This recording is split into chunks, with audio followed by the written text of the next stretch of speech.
Bismillahirrahmanirrahim. Innal hamdalillah wassalatu wassalamu ala Rasulillah wa ala alihi wa sahbihi wa mawalah. Amma ba'd. Ikhwana fillah, azakumullah. Kita lanjutkan kembali kajian tafsir surah Al-Kahfi. Kita lanjutkan membaca fawaid yang disampaikan oleh As-Syaikh Abdurrahman Ibnu Nasir As-Sa'di rahimahullah dalam tafsirnya. Qala rahimahullah wa minha at-ta'addubu ma'al mu'allim wa khitabul muta'allimi iyyahu al-tafa khitabin liqauli Musa alaihi salam hal attabi'uka ala an tu'allimani mimma ullimta rushda. Fa'akhrajal kalam bisuratil mulatafati wal musyawarati wa annaka hal ta'dhanu li fi dhalika amla wa iqraruhu bi annahu yata'allamu minhu bi khilafi ma alayhi ahlul jafa awil qibri alladhi la yadharu lil muallim iftiqarahu ila ilmih fal yadda'i annahu yata'awan huwa wa iyyahu bal rubbama dhanna annahu yu'allimu muallimahu wa huwa jahilun jiddan fadhullu lil muallim wa idharul hajat ila ta'limihi min anfa'i syai'in lil muta'allim. Termasuk faidah kisah rihlah Nabi Musa alaihi salam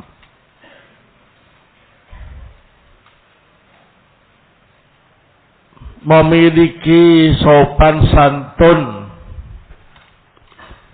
yang baik di hadapan guru.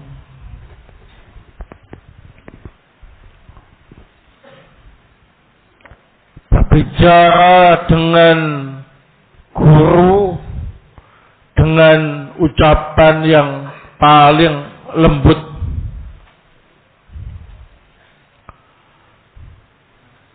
Berdasarkan ucapan Nabi Musa alaihissalam kepada Khidir, apakah aku boleh mengikuti engkau agar engkau bisa mengajari aku ilmu yang diajarkan kepadamu.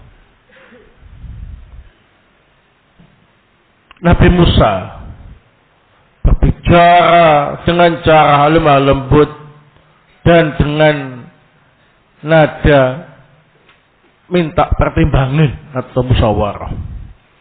Apakah engkau mengizinkan aku untuk hal itu atau tidak? Nabi Musa juga mengakui bahwa dia tujuannya ialah untuk belajar kepada Khidir. Beda dengan apa yang dilakukan oleh orang-orang yang kasar, tidak berpendidikan atau sombong. Dia tidak menunjukkan rasa butuh kepada ilmu gurunya. Bahkan dia mengklaim belajar untuk membantu atau kerjasama dengan gurunya dalam mengembangkan dakwah. Bahkan terkadang dia mengira datang untuk mengajari gurunya, padahal dia sangat bodoh sekali. Oleh sebab itulah merendah di hadapan guru, menampakkan rasa butuh terhadap ajaran gurunya adalah perkara yang paling bermanfaat bagi pelajar atau murid. Barakallahu. Nah, ini penting, harus diperhatikan baik-baik. Ini bukan soal siapa yang lebih hebat, siapa yang lebih pandai, siapa yang lebih pintar, bukan. Tapi soal adab dan manfaat serta barokah ilmu. Yang paling penting. Kalau ada santri datang menunjukkan rasa butuh terhadap ilmu gurunya, kemudian dia sopan, merendah di hadapan guru, menampakkan kebutuhannya terhadap bimbingan-bimbingan gurunya, kemudian gurunya ridho, senang dengan sikap santrinya seperti itu, ini insya Allah ilmu santrinya itu bisa bermanfaat dan barokah. Walaupun dia bukan santri yang paling hebat, bukan paling pintar. Karena memang mencari ilmu itu bukan untuk pintar-pintaran, tapi untuk bisa memahami yang benar dengan dalil dan bisa bermanfaat ilmunya. Barakallahu. Di sini dijelaskan termasuk sikap bodoh yang kasar, tidak berpendidikan, termasuk sikap sombong ketika santri tidak menampakkan rasa butuh terhadap ilmu gurunya, bahkan dia ingin membantu gurunya ya agar bisa menyampaikan pelajaran dengan baik. Bahkan dia sampai mengklaim mengajari gurunya, datang untuk supaya gurunya nggak salah dalam menyampaikan, ya, untuk mengoreksi gurunya, untuk barakallahu memberi pelajaran terhadap gurunya bahwa dia lebih hebat daripada gurunya. Nah, akan di sini disebutkan wa huwa jahilun jiddan. Orang ini sangat bodoh sekali, ya. Nah, dia enggak tahu kalau sopan di hadapan guru, menampakkan kebutuhan terhadap bimbingan dan arahan guru, ini perkara yang paling bermanfaat untuk santri atau pelajar. Ya. Jadi ingat itu, tolong perhatikan baik-baik. Bukan soal siapa yang paling hebat, siapa yang paling pintar, siapa yang paling mungkin, bukan. Tapi terkait dengan adab agar manfaat dan barokah ilmunya bisa terasa. Nah, wa minha tawadhu'ul fadil lita'allum mimman dunahu. Fa inna Musa bila syak afdal minal Khidir. Termasuk faedah yang bisa kita ambil dari kisah tersebut, orang yang memiliki keutamaan yang lebih tinggi bersikap tawadhu terhadap orang yang keutamaannya di bawahnya untuk belajar kepadanya. Nabi Musa alaihissalam tanpa diragukan lagi lebih utama daripada apa ini? Khidir. Kok bisa? Nabi Musa nabi, Khidir masih diperselisihkan nabi ataukah Abdul Shalih. Bahkan menurut As-Sa'di yang Raji Abdul Shalih, ya kan, derajatnya di bawah nabi. Yang kedua, Nabi Musa itu bukan sekedar nabi biasa, tapi termasuk ulul azmi minar rasul. Rasul yang ulul azmi itu lebih tinggi derajatnya daripada yang bukan ulul azmi. Tapi Nabi Musa dengan tawaduknya yang tinggi mau mengambil faidah ilmu dari yang levelnya di bawah beliau. Dan ini merupakan adab yang ditunjukkan oleh Nabi Shallallahu Alaihi Wasallam, para sahabatnya, dan juga para ulama-ulama salaf yang telah mendahului kita. Barakallahu. Nabi diperintah oleh Allah Azza wa Jalla membaca Al-Quran di hadapan Ubay. Padahal Quran itu diturunkan untuk siapa? Nabi Muhammad secara langsung. Nah, tapi beliau membaca Al-Quran tadi di hadapan Ubay, yakni ayat lam yakulil ladina kafaru. Nah, termasuk banyak riwayat-riwayat para sahabat dari tabi'in. Padahal biasanya kan tabi'in meriwayatkan dari sahabat. Tapi banyak riwayat-riwayat sahabat dari tabi'in. Padahal derajat sahabat lebih tinggi daripada apa ini? Tabi'in. Al-Imam Asy-Syafi'i rahimahullah itu punya murid namanya Al-Humaidi. Al-Humaidi pernah bercerita bahwa beliau biasa menemani Imam Syafi'i dalam bepergian. Pernah dari Makkah ke Mesir. Al-Humaidi mengambil banyak masalah-masalah ilmiah dari Imam Syafi'i. Dan ternyata Imam Syafi'i mengambil faidah hadis dari Al-Humaidi. Padahal muridnya, ya kan? Al-Imam Ahmad Ibn Hanbal rahimahullah juga muridnya Imam Syafi'i. Imam Syafi'i pernah berkata kepada Imam Ahmad Ibn Hanbal, antum a'lamu bil hadis minni. Engkau lebih pandai dalam masalah hadis daripada saya. Idza sahal hadis indakum faqulu li akhudahu. Jika ada hadis yang sahih yang ada di sekalian, sampaikan kepada saya bisa mengambil hadis itu. Masya Allah, itu ketawaduan para ulama salaf. Walaupun lebih senior, tapi masih mau mengambil faidah dari yang di bawah levelnya. Begitu. Ya, ini adab, bukan masalah sok-sokan.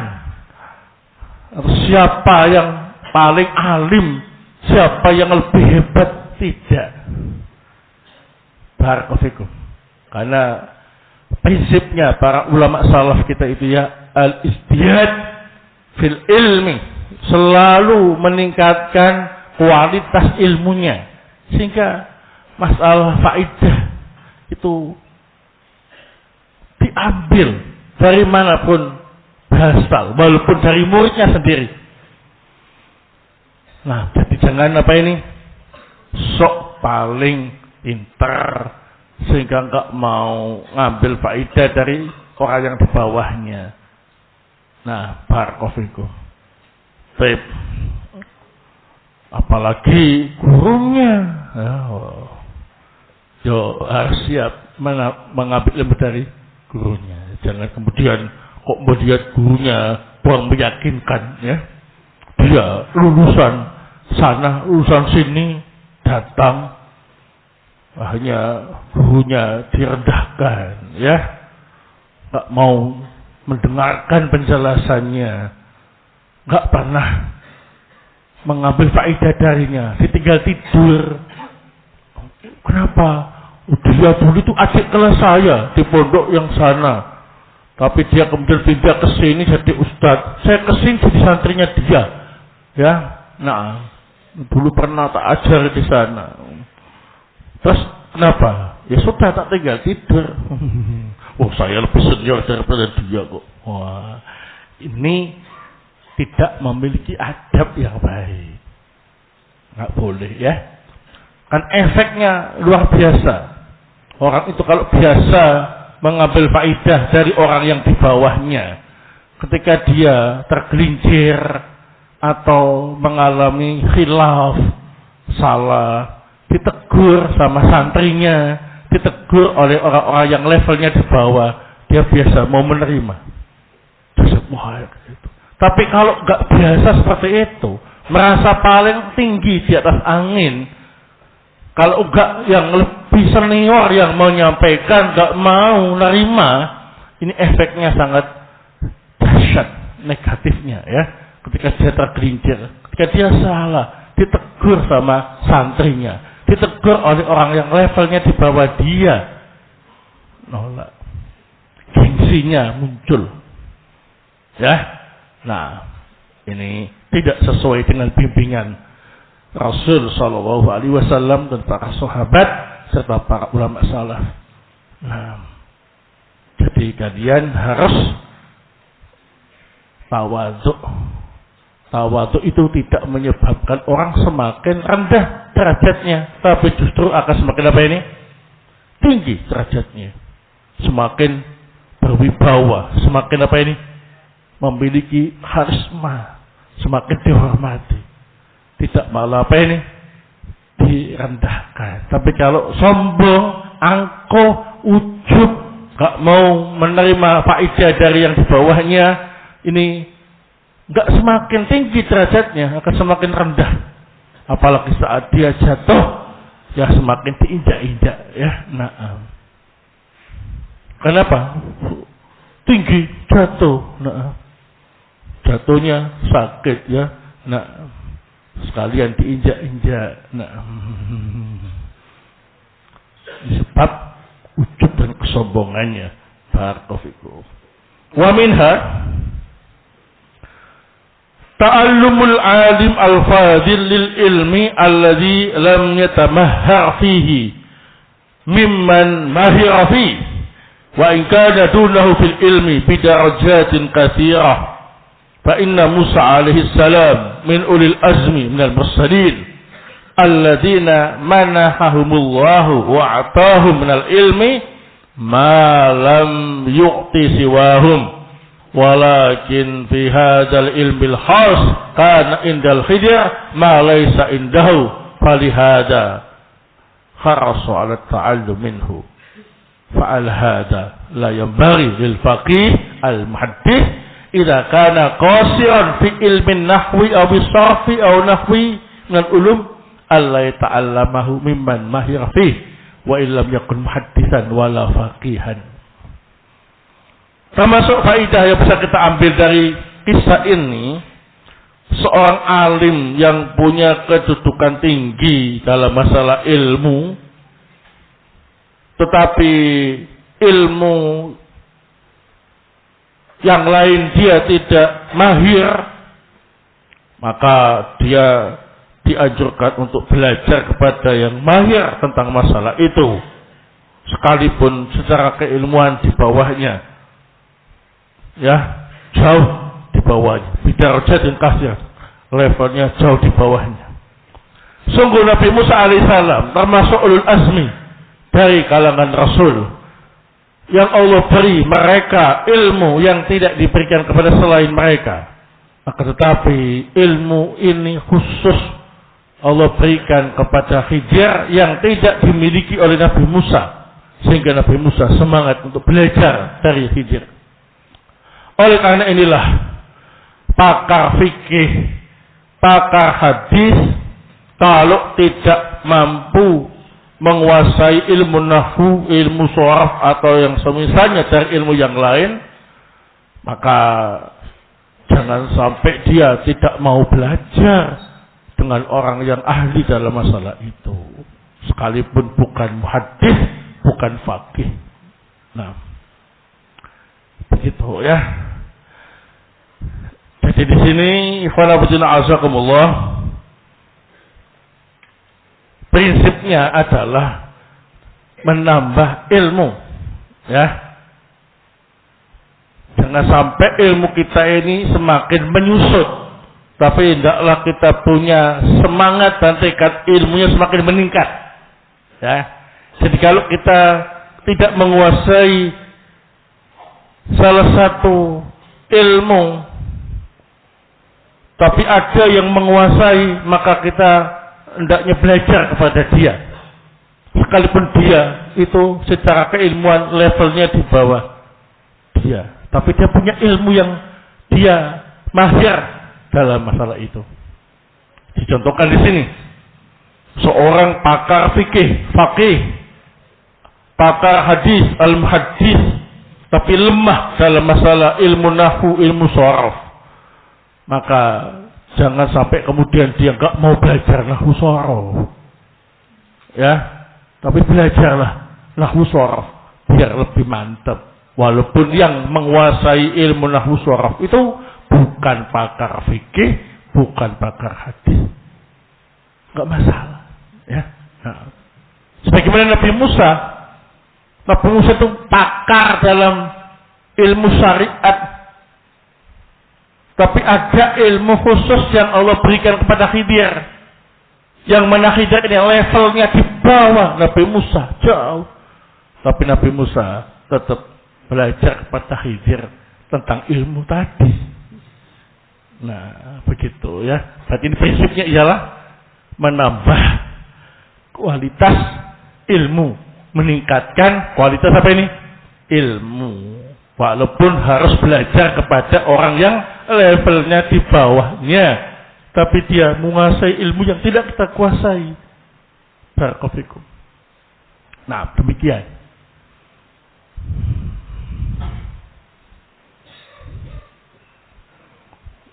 Walaupun dia itu santrinya, ya. Barakallahu. Ada santrinya ahli dalam masalah fikih, gitu ya. Nah, ustadznya nggak paham tentang masalah fikih itu, ya. Maka nggak masalah, tanya kepada santrinya, bagus, ya.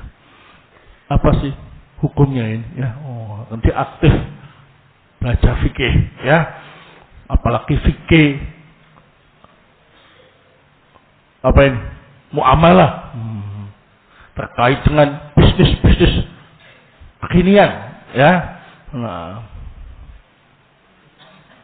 ustadznya nggak paham masalah-masalah kekinian tadi, ya. Maka bisa tanya kepada santrinya yang menguasai. Nah, nggak usah malu, justru itu bagus. Semakin bisa menambah apa ini? Ilmunya. Nah, Barakallahu. Ditanya sama santrinya, tanyakan. Ada yang tanya nggak tahu, santrinya ada yang tahu, ada. Coba bagaimana penjelasannya? Oh iya, jazakallahu khair. Itu ya. Jadi enak, nuansa semacam itu enak, saling memberi faidah sehingga saling melengkapi. Yang mana akhirnya ialah sama-sama apa ini?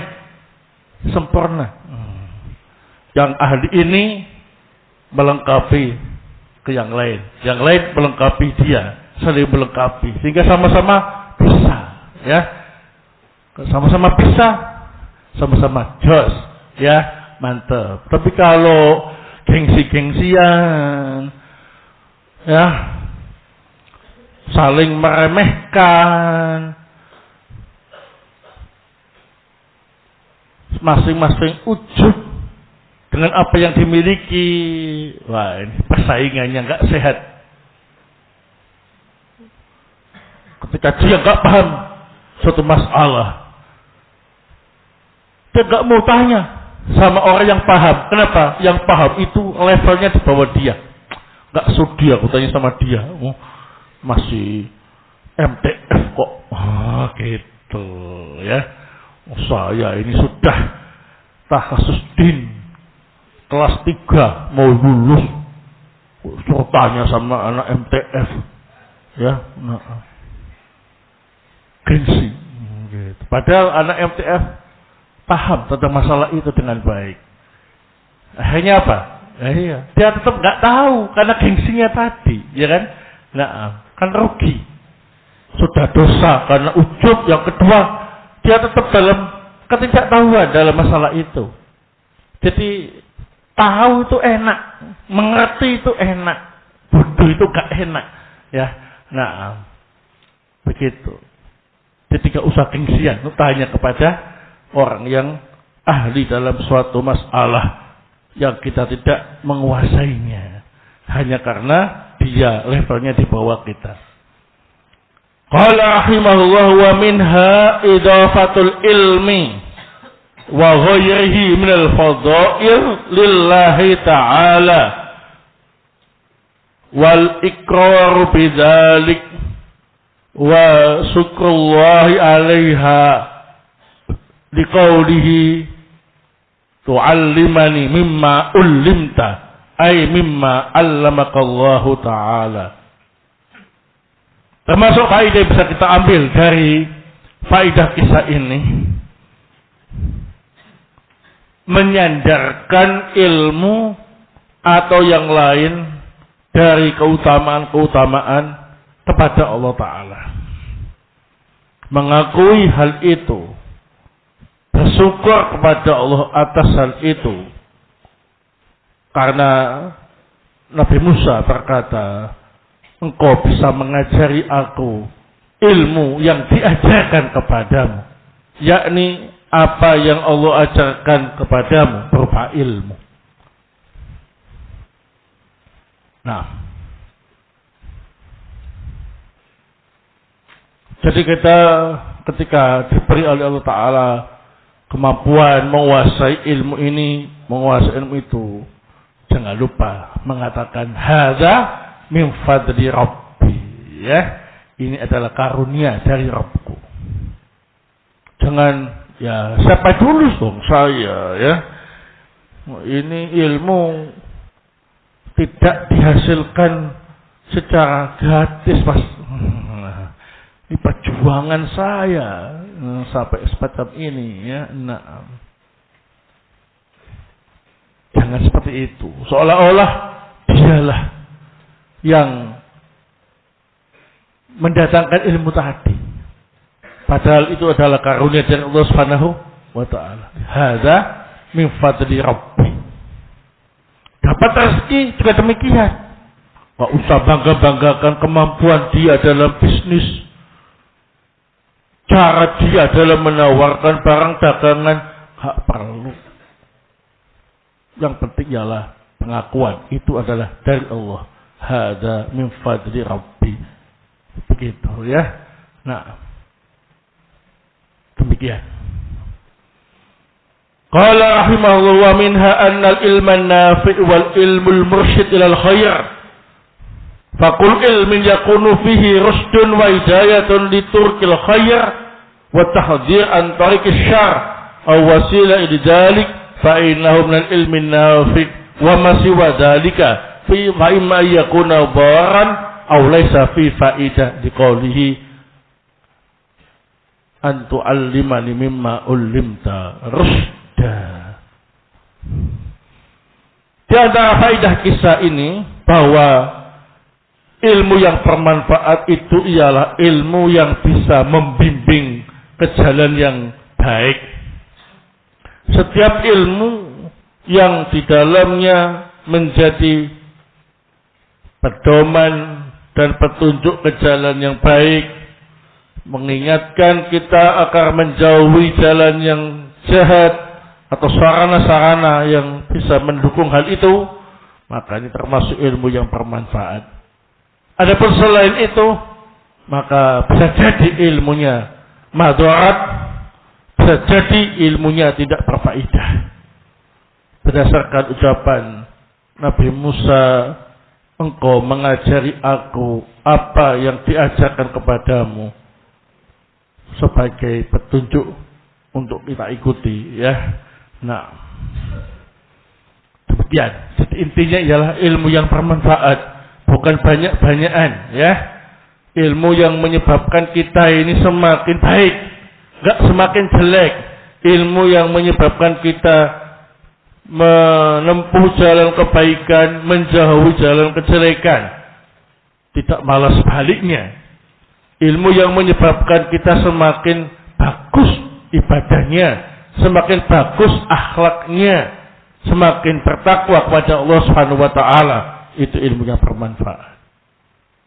Tapi kalau semakin jelek, semakin jauh dari kebenaran, ya, maka ilmu tadi ilmu yang membahayakan, menjadi hujjah yang akan membinasakan kita di akhirat nanti. Na'udzubillah min dzalik.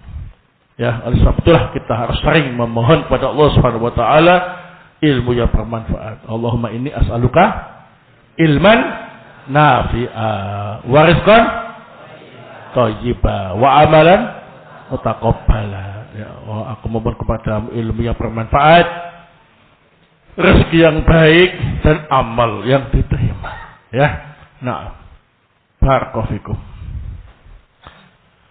Wa minha anna man laysa lahu quwwatu sabri ala suhbatil alim wal ilmi wa khusus tabat ala dzalik annahu yafutuhu bihasabi adami sabrihi katsirun minal ilmi faman la sabra lahu la yudrikul ilma wa man istamala sabra wa lazamahu adraka bi kulla amrin sa'afi liqaulil Khidir ya'tadiru min Musa bidzikil mani di Musa minal ahdi anhu innahu la yasbiru ma'ahu.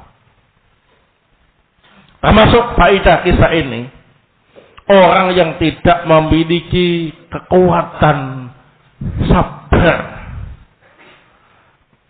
untuk bermajlis dengan guru dan menuntut ilmu, tidak memiliki keteguhan yang bagus, maka dia akan kehilangan banyak ilmu sesuai dengan ketidaksabarannya.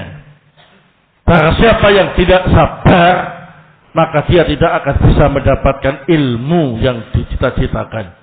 Dan barang siapa yang sabar dan terus berusaha untuk tetap sabar, dia akan mendapatkan setiap perkara yang dia usahakan. Berdasarkan ucapan Khidir, dia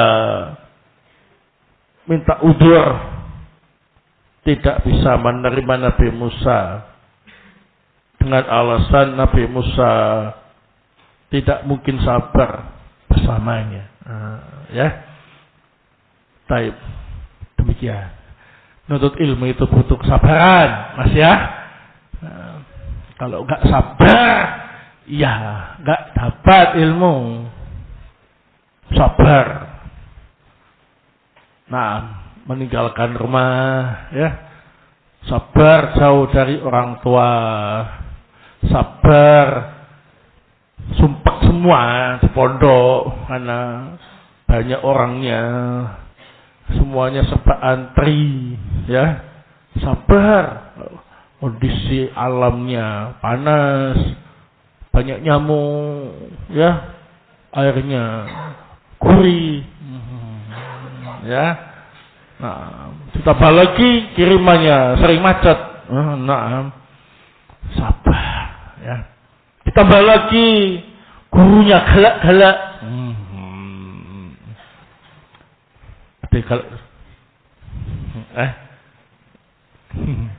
Ada yang galak enggak ya? Atau jangan takut ngomong apa adanya. Ada yang galak enggak ya? Gurunya ngasih tugas terlalu berat, imtihan terus, ya. Nah, sampai stres.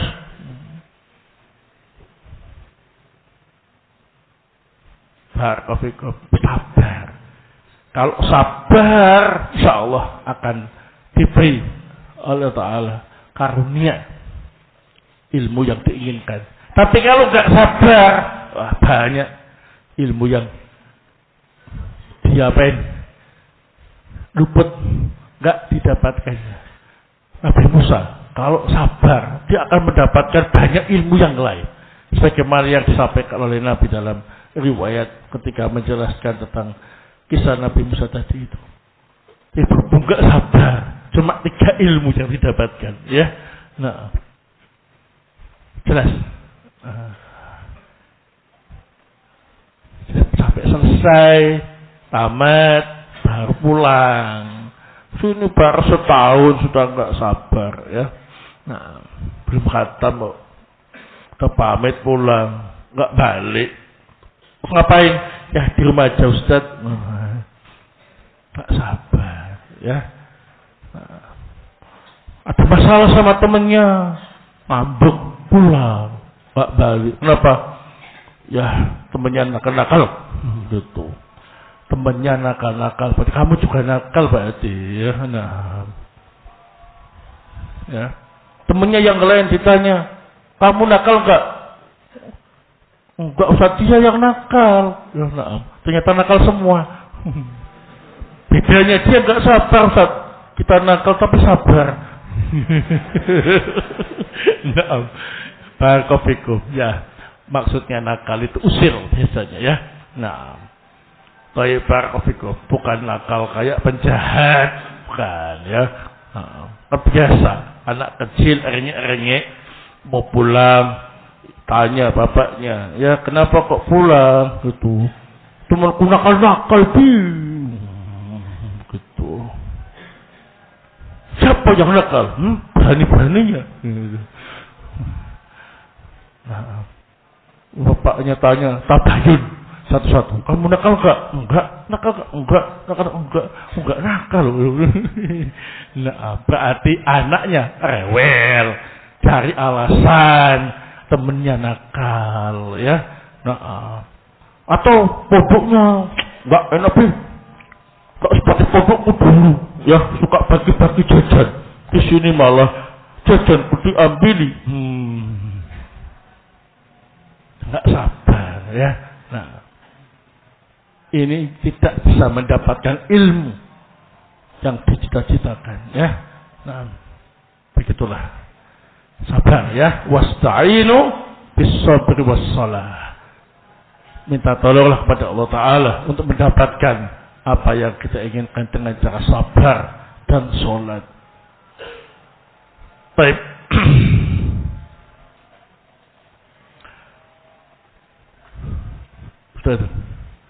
Nah, wallahu taala a'lam bissawab. Mungkin ini yang bisa saya sampaikan. Insyaallah faedah-faedah selanjutnya kita sampaikan pada pertemuan yang akan datang, ya. Semoga bermanfaat. Subhanakallahumma bihamdik asyhadu an la ilaha illa anta astaghfiruka wa atubu ilaik. Tafadhalu barakallahu.